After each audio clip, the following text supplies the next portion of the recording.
Josh, the Liverpool fan, has called 03717 22 33 44. I think you enjoyed that. Did indeed, mate, yep. What was your view on it? What was your view on the Liverpool performance? I thought absolutely phenomenal. Absolutely phenomenal. I thought there was a slight bit of confidence on my end going in after obviously the midweek result. I thought the two players I was really nervous about would have been obviously Milner and Gomez, and I thought, in my opinion, they were two of the best on the pitch. Yeah.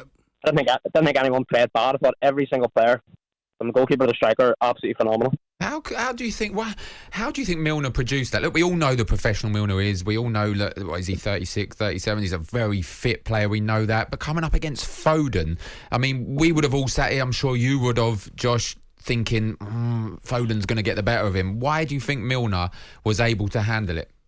I think just you touched on it there. I mean, the guy's just a professional. He's just training all the time. He's just an outstanding professional. He dedicates his entire life to football. So the guy can play to his 40. I had it in the back of my head. You know, I remember obviously we played them last season, and he played it right back, and he arguably could have been sent off that game. So I had that in the back of my head, but I think he proved everyone wrong today. He was absolutely outstanding. You know what, for me, stood out? I'm the same with you, I won't lie. When I saw Milner right back, and I was like, oh, Foden hurt him last time. And then Gomez after Napoli, where I was thinking he fits in nice as a right back. What for me stood out was Salah. Salah looked, recently, you know, we haven't looked potent. We haven't looked like, even when we're under the cosh, we can get out, we got a goal. For me, Salah looked like Salah, you know, and that just, it for me made them nervous. And look, he could have had a hat-trick, and normally it's Haaland we was talking about. For me, that's what stood out. Was that the same for you? Oh yeah, 100%. Like I say, the two players, whenever I saw the starting lineup, the two players I was really nervous for was Milner and Gomez. Yeah. And not that, because I do like Joe Gomez, but I thought he played well against Rangers, and let's face it, the guy's a Premier League winning centre-back. You know, the year we won the Premier League, he was the centre-back. Yeah. But he's just, like, he's had so many games where he has looked very, very out of place, like, say, the Napoli game. So I had that in the back of my head, but I thought, you know, he was man of the match today, you know, so I thought that was 100% deserved. But, again, you could have given man of the match to any number of the players, to be honest with you. Gabby Akbonlahor on the full-time phone-in the weekend, the game day phone-in, predicting a 4-0 win for Manchester City, so he'll be eating a bit of humble pie tonight. Why are you calling out Gabby? Gabby? Why are you bringing him for? Why are you bringing him? I swear you said the same thing. Listen, he's not been getting abuse on Twitter coming through, so we'll wait for when he's back on. It'll be good. It'll be good listening. A lot of Liverpool fans reminding him of those comments. Nick, the Liverpool fan, was at the game, and Nick, you wanted to pick out one of your young players for special praise. Yeah. Harvey, Elliott, fantastic. Honestly, he's the future of the club. Just a little bit of composure when in the final bits, and he's got it all. He's just as long as he works on that composure, it comes with experience. He has got it all. He's the future of the club. Can I just say, Bayo, mate, you are awesome, mate. I love your energy. I love your vibe. Thank you, my brother. Do you know what? You need to get you on the breakfast show with Ali and Woodsy. That is how you start the day. His agent? Why are you trying to nick him? Come on, you know. You're my guy. I already know you're my guy, but I can't leave. These two will be lost without me, you know. They will be lost together without me. Yeah. You know how much my back hurts, Nick, carrying these two big guys in here. Right, Nick, go listen to them. You're my guy. You know it, man. But to me, to touch on what he says, Harvey Elliott's a baller. Yeah, and I played against him when he was at Blackburn. He's a baller, and just that little bits where he's talking about composure in the box where he came on his left. When he gets that, and listen, Klopp likes him, and to how much confidence that will give him to be played big at call. home, you know what I'm saying? And then we go and win. Listen, for his injury last season, he would have had a chance for the England squad. For me, I think it's just been too late, and he's a future England national for sure. The breakfast show does return tomorrow morning at 6 o'clock, not with Adebayo Akinfenwa, but Laura Woods and Ali McCoy's joined by the likes of Jamie O'Hara, Didi Hamann, him again, and also Richard Hammond, of course, former Top Gear presenter. Let's bring in Darren, the Liverpool fan. Darren, you were at the game. How was it? Oh, in fact, Darren has just dropped off. And here he is, Darren. Hello, can you hear me? Yeah, go on, guys, what's going on? How are we? Love it, Daz. Great No, name. I was listening then, and I heard someone say the atmosphere was rubbish and no celebrating. That was the best Anfield's been for a long time. Yeah, let And him it was know. like the whole thing, and we're all coming out of that now with a little bit of confidence here. You know what, Daz? Um, I'm so happy you've called and said that, because we looked on those TV screens and we could see the celebrations, and the previous caller said it was flat, the players looked flat. Look, there's a big game coming up, I know. Salah particularly probably thought he could have got a hat-trick, but it looked like it was rocking again. Oh, it was rocking me. Honestly, God, we didn't stop. My throat's killing. It's been the atmosphere today has been how it used to be, and that's what we need going into West Ham now Wednesday. We can't just do the big games. Got to be that every week, hasn't it? Yeah, exactly. Well, That's just like this change. I thought we were brilliant. Yeah, I thought we were brilliant. Like, Jota could have had a couple. Salah could have had a couple. Nunez could have put him in. Milner was outstanding. Everyone was slagging him off before the game.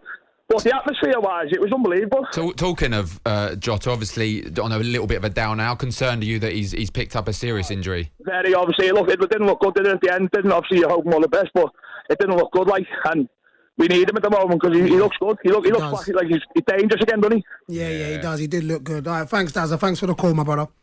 You know what? He looked good, and are you concerned, Bio, that you look at Nunez and look? I think he'll adapt eventually. Yeah. He looks like he's trying too hard. 100%. He definitely should have passed a few. The one when he got in, tried the chip, I thought that was a poor finish. Are you concerned that with Jota out, he's coming in and he's not ready? Well, there is a comment from Jurgen Klopp. He's been speaking after the game about Jota and that injury at the end. He said he'll definitely miss the next match, which, as you mentioned, is against West Ham in midweek. There is a full round, pretty much, of Premier League fixtures this midweek. You can follow them all on talkSPORT. He felt real pain in that moment. I have no idea, Klopp said, how bad it is, but if Diogo stays down, then it isn't good. It looked bad, and you know, at the time you're thinking it's not just to kill momentum. He looked like he was in pain. He left on a stretcher, and as players, you know, certain players that like to stay down and players that don't like to stay down. And if Klopp's saying that if he's staying down, it's a problem. Yeah, look, it's a problem. And look, it comes on to the point you're saying about Nunez. I think he's playing catch up, and because he's playing catch up in his own mind, everything he's snatching. Yeah. So, and I said that the pass across, they win. It's a nice fact. It's a nice feel factor because he assisted and the game's more comfortable. But of course, strikers are judged on goals. And for him, we've been here.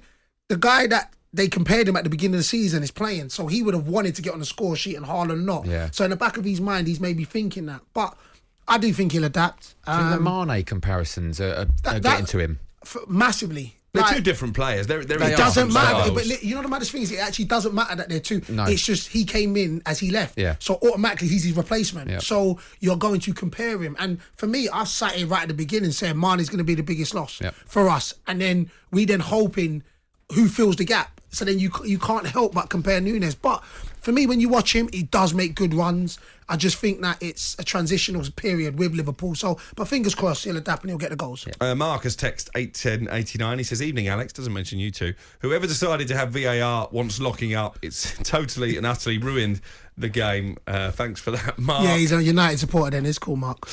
Chris, the Manchester City fan, I think is equally unhappy with the officiating. He's called 03717 22 3344. Chris, what do you want to say? So, hello. Hey, Chris. Hey, Chris. Hi. So You don't sound happy, Chris. He sounds mad. No, I'm not. Not happy at all because going into the game, I think City were looking really good. You know, everything's positive. Liverpool looking poor, to be fair. You know, for their standards. But I think we set off. I think on a back foot, having Rodri and Gundogan starting. I think we should have gone at them hard. We should have done exactly what we did in the derby. You know, and tried to get a good few goals start for the first half. But I just think I don't think. You know, we were at the races. So you think Pep got it wrong, Chris? I think. Well, I don't know. You can't say Pep got it wrong, can you? Ever? But I just think Cancelo. The odd Champions League final. Great. No, exactly. And I think Kevin De Bruyne wasn't at the races. So you're looking at a few players then to up there. I thought Kevin Bernardo Silva was good. I thought Phil Foden should have gone more at James Milner because they were there for the taking, and I think we could have actually battered them. But do you think that Pep might have thought, just because Liverpool come off a 7-1 winning and it's at Anfield and the fans, so he knew Liverpool may have come, so he's just thinking, look, I play a little bit more holding, and then of course he's got the players to come. I mean, it's still 0-0 and the goal came late in the second half. So do you think maybe that came into Pep's thinking? But I just think they've had a 7-1 beating of Glasgow Rangers, right? I'm not being funny, and I'm not disrespecting the Scottish Football League, but that's a championship championship side. So 7-1 really. Do you know what I mean? Come on. Chris, cheers for calling. It's not disrespecting Scottish football, though. It gave Liverpool the confidence. As Benny would say, have a good evening, Chris. It gave Liverpool the confidence that we needed to win this game. He didn't sound like he was having a particularly good evening. The best thing for Darwin Nunez would be for Adebayo Akinfenwa to visit Millwood and get his confidence up. I guess you could show him how you miss chances and then think, well, maybe I'm not that bad a striker. There we go again. How he twisted that tweet there. That was we unreal. did.